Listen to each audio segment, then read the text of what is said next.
चंद्रकांत दादा, आल्यानंतर तुमच्या सहकार खात्याने नवीन सरकार तुमचं आल्यानंतर अनेक गोष्टींमध्ये इनिशिएटिव्ह घेतलेला दिसतो. अनेक कारखान्यांवर म्हणजे सहकारी क्षेत्रामध्ये ज्या ज्या संस्था येतात, मग त्या कोऑपरेटिव्ह हाऊसिंग सोसायटीज असतील, कोऑपरेटिव्ह शुगर फॅक्टरीज असतील किंवा सहकारी बँका असतील, यांच्यावर एक कारवाईचं धडाडीचं सत्र सुरू केलं.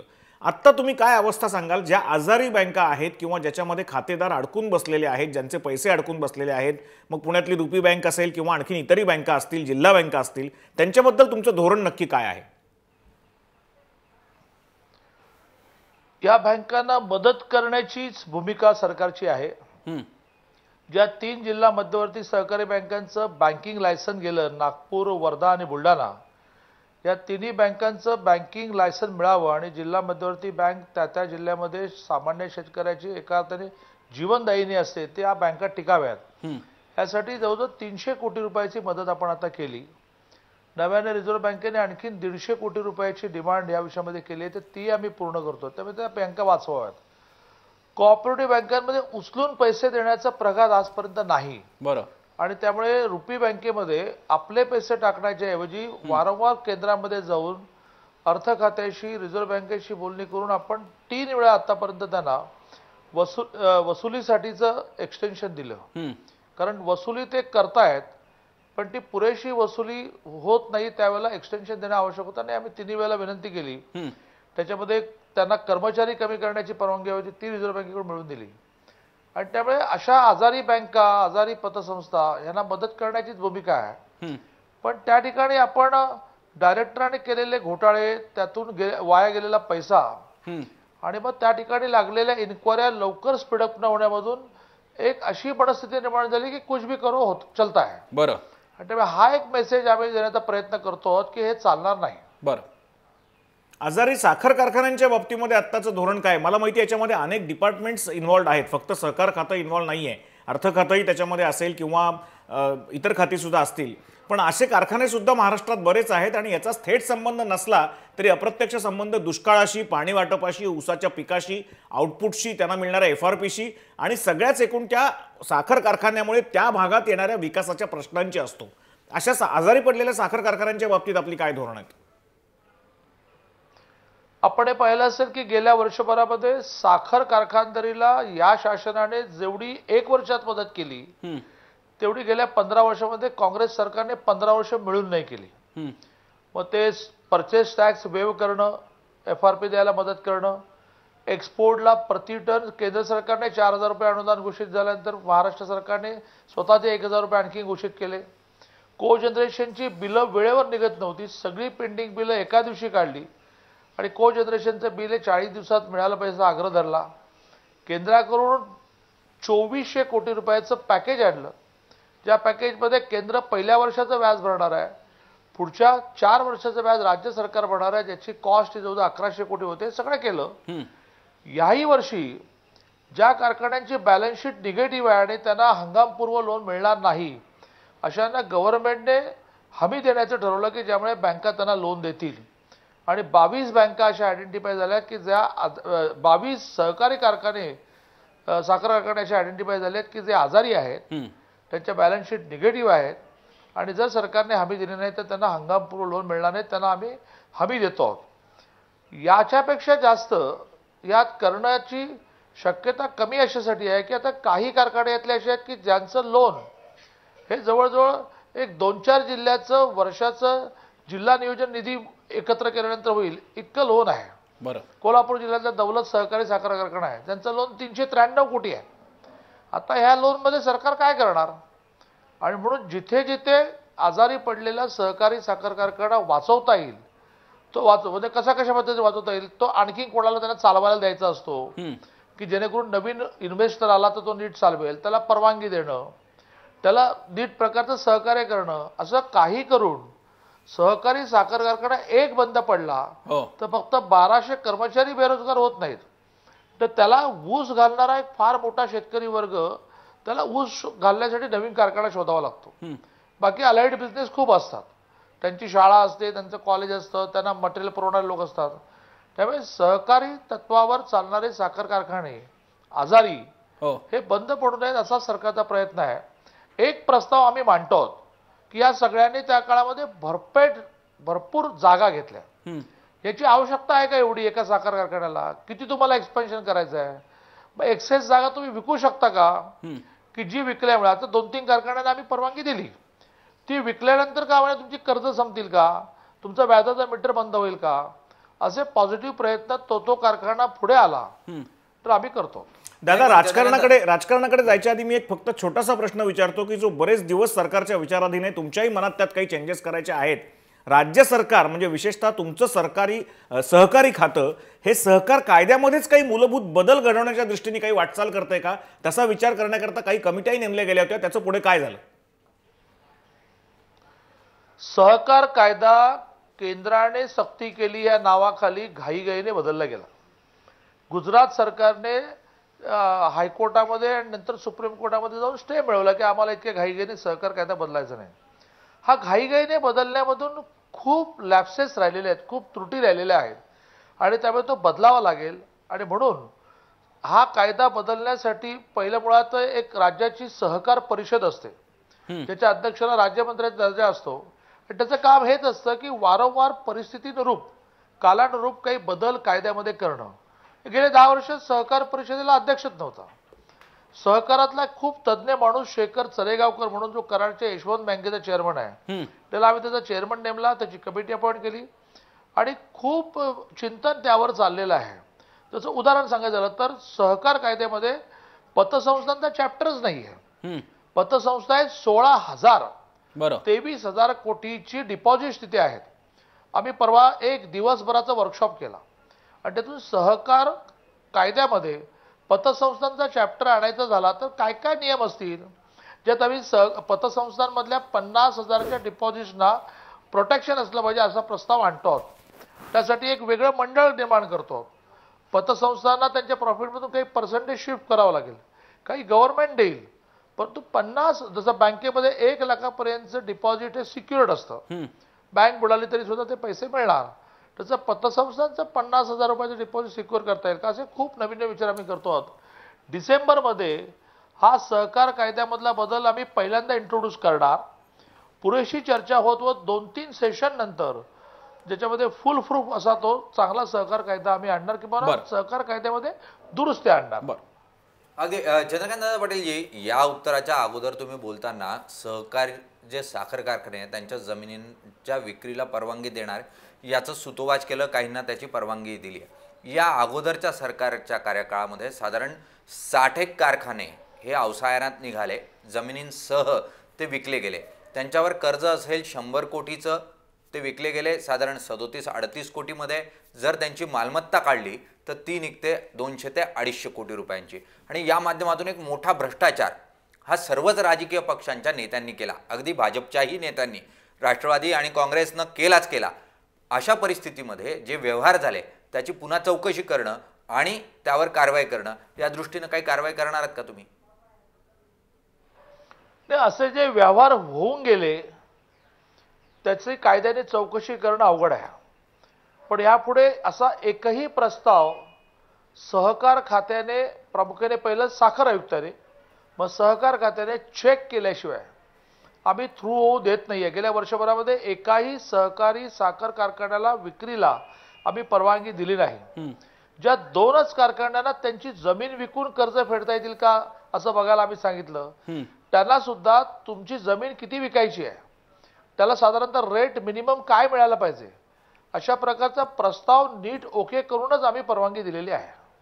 दादा, आता मध्यंतरीच्या काळात आपल्याच भागातल्या, कोल्हापूर सांगली भागातल्या काही अशा पतसंस्था, त्याला पतसंस्था म्हणायचं का त्याला काही सहकारी संस्था म्हणायचं, याच गोष्टीमुळे फायदा घेऊन चिटफंड सारख्या काहीतरी एक मधल्या वेगळ्या कॉम्बिनेशनच्या संस्था करून लोकांचे पैसे लुटून ते वेगळ्या ठिकाणी डायव्हर्ट करून वेगळ्या बिझनेसेसमध्ये शिफ्ट करायच्या, डायव्हर्ट करायच्या बातम्या येत होत्या. त्यातल्या काही जणांवर कारवाई झाली, काही जण तुरुंगात पण गेले, काही जण बेलवर बाहेर आले आणि काही जणांवर कारवाई होईल असं आता बोललं जात आहे. काय नक्की अवस्था आहे? याचा फार मोठा क्वांटम तुमच्याच सांगली, सातारा, कराड, कोल्हापूर या भागामध्ये दिसून येतोय. त्याला धड चिटफंडही म्हणता येत नाही, धड कोऑपरेटिव्ह म्हणता येत नाही, धड पतसंस्था म्हणता येत नाही, असं काहीतरी मधलं कडवळ झालंय. पण लोकांच्या फार मोठ्या अमाऊंट्स मात्र गुंतलेल्या आहेत. काय म्हणाल तुम्ही या प्रश्नाबद्दल? अशा प्रकारच्या चिटफंडमध्ये गुंतवणूक करणं आणि त्यातून निर्माण झालेले प्रॉब्लेम फेस करणं हा डायरेक्ट गृह खात्याशीच विषय येणार, तो सहकार खात्याशी येणार नाही. परंतु ह्या विषयामध्ये जनजागृती केली पाहिजे अशी आवश्यकता जाणवून किंवा अशा प्रकारच्या इंटरेस्ट जास्त मिळतो म्हणून चिटफंडमध्ये गुंतवणूक करू नका, हे पैसे बुडतात, याची जनजागृती करण्यासाठी आमच्या DDRच्या बैठका ज्या होतात त्यात आम्ही म्हटलंय चिटफंडपेक्षा सिरियस प्रॉब्लेम आहे मल्टी स्टेट सोसायटी. त्या मल्टी स्टेट सोसायटीवर कोणतेही कंट्रोल राज्य सरकारचं नसतं आणि त्या मल्टी स्टेट म्हणून फॉर्म केल्या की त्यांनी काही गोंधळ घातले तरी सुद्धा केंद्रातूनच त्याच्यावर कारवाई करावी लागते. या विषयात मात्र आम्ही सिरियस विचार करतो. आमचे राज्यमंत्री दादा भुसे आणि मी स्वतः पुढाकार घेऊन दिल्लीमध्ये या विषयामध्ये जाणार आहोत. बरं.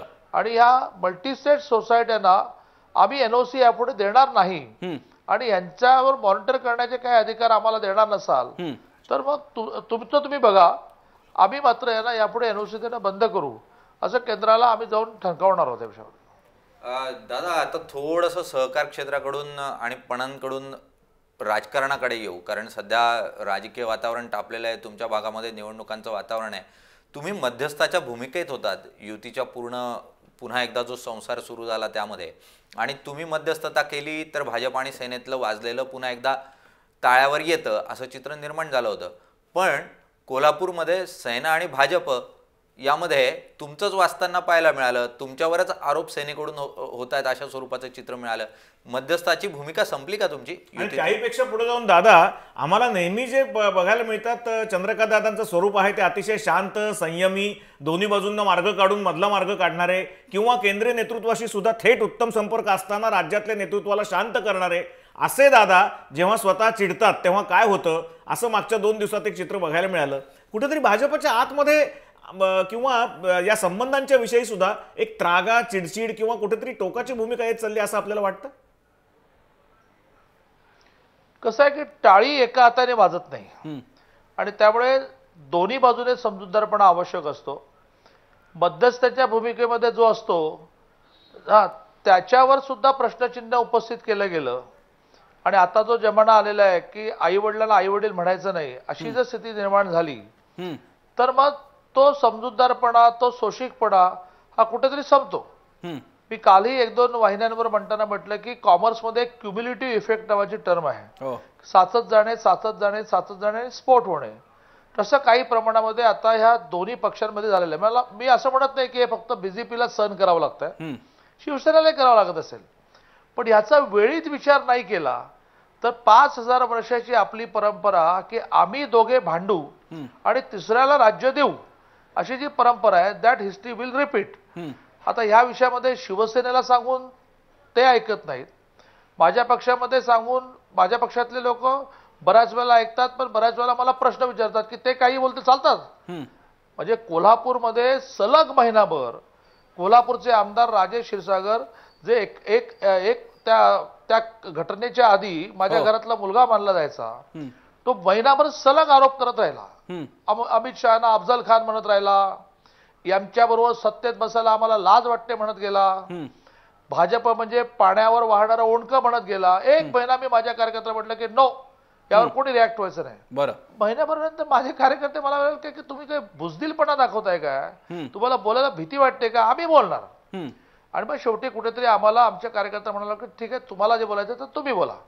आता ह्याच्यातून काय झालं, युती तुटली आणि मग आम्हाला ताराणीला बरोबर घ्यावं लागलं. शेवटी भारतीय जनता पार्टी व्हॅक्यूम मध्ये जगू शकत नाही. जर शिवसेना बरोबर नसेल तर कुठला तरी एक गट बरोबर घ्यावा लागेल. आम्हाला काही करून कोल्हापूरमध्ये सत्ता मिळवायची आहे. निवडणुका काय आम्ही लढवण्यासाठी लढत नाही, जिंकण्यासाठी लढतो. पण दादा, प्रश्न असा निर्माण होतो 95 ते 99 या काळात जे भाजपाने भोगलं ते आता आपण भोगतो आहोत असा समज काहीतरी शिवसेनेचा झालेला आहे असं शिवसेनेच्या नेत्यांच्या बोलण्यामध्ये येतं. मुद्दा नंबर 1. आणि मुद्दा नंबर 2, भाजपच्याच अनेक नेत्यांकडनं खासगीत असं बोललं जाऊ लागलंय की शिवसेना आता भाजपला प्रवोक करतेय आणि शिवसेनेनी काय करायचं कधी करायचं हा निर्णय एका सॅच्युरेशन पॉइंटला घेऊन टाकलेला आहे. फक्त भाजपला प्रवोक करायचं आणि कारण मात्र भाजपकडनं झालं असं दाखवायचं. शिवसेना निमित्त शोधते असं तुम्हाला वाटतं का? मी जरी कोल्हापुरातल्या घटनांमुळे संत्रस्त असलो तरीही ही युती आज नाही पुढची अनेक वर्ष टिकली पाहिजे असं मताचं असल्यामुळे असे जर शिवसेनेचे नेते विचार करत असतील की यांना प्रवोक करू आणि ह्यांच्यामुळे युती तुटली असं करून बाहेर पडू, तर तो केवळ आपापल्या पक्षांचा घात होणार नाहीये, महाराष्ट्रातल्या समाजाचा घात होणार आहे. आणि त्यामुळे अशा प्रकारे पुन्हा एकदा तोच मुद्दा की 5,000 वर्षातली हिस्ट्री आपण रिपीट करूया नको. कोणालाच काही त्यातून साध्य होणार नाहीये. दादा, या सगळ्या पार्श्वभूमीवरती आता लढायचं तर आहे आणि तुम्ही शब्द वापरले की आम्ही लढायला लढत नाही, आम्ही जिंकायला लढतो. कोल्हापूरमध्ये तुम्ही शिवसेनेला जोखताय कसं? कितपत तुम्हाला ते आव्हान वाटतंय?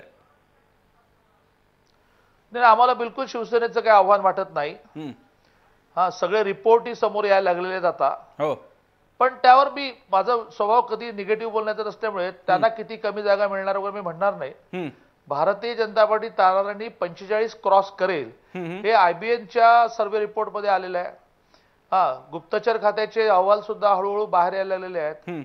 आणि त्यामुळे मला असं वाटतं की आम्ही आता काही काळजी करण्याचं कारण नाही. पण मी समन्वयवादी असल्यामुळे भारतीय जनता पार्टी आणि शिवसेना बरोबरच राहिली पाहिजे नेहमीसाठी असं मानणारा असल्यामुळे, त्याशिवाय महाराष्ट्रातल्या सामान्य माणसाचं हित होणार नाही ह्यावर मी कन्व्हिन्स असल्यामुळे, जरी मेजॉरिटी आली तर शिवसेनेने इच्छा व्यक्त केली तर आवश्यकता नसतानाही आम्ही सत्तेमध्ये शिवसेनेला सहभागी करून घेऊ. दादा, पण ज्या स्वरूपामध्ये गेल्या काळामध्ये कोल्हापुरातला सर्वात प्रमुख प्रश्न म्हणून समोर आला तो म्हणजे टोलचा. आता महापालिकांच्या निवडणुका आहे, महापालिकावर एक मोठं बोजा जो आहे जर टोल बंद करायचा असला तर पडणार आहे. अशा परिस्थितीमध्ये जर महापालिका तुमच्या हातात आली तर काय आश्वासन असेल कोल्हापूरच्या जनतेला? तुम्ही कशा स्वरूपामध्ये दिलासा देणार आहात? टोलच्या विषयामध्ये टोल कोल्हापुरातून जाणार, तो कसा जाणार याचं सगळं प्लॅनिंग माननीय मुख्यमंत्री महोदयांच्या डोक्यामध्ये तयार आहे. केवळ आचारसंहितेचा महिन्यामध्ये आला म्हणून आम्ही थांबलो आणि त्यामुळेच आम्ही 3 महिन्याची मुदत घेतली. पूर्ण नोव्हेंबर महिना आमच्या हाताशी आहे.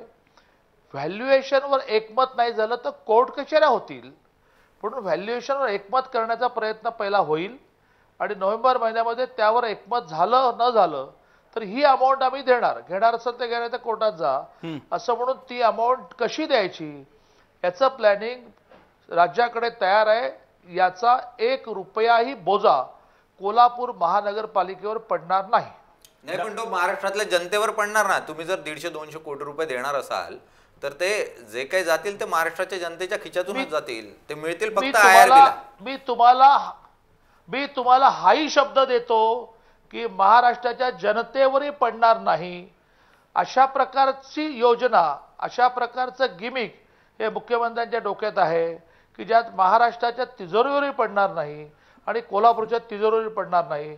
IRB-ला नुकसान भरपाई मिळून IRB कुठल्याही प्रकारची कोर्टामध्ये कंप्लेंट न करता, दावा न करता इथून निघून जाईल.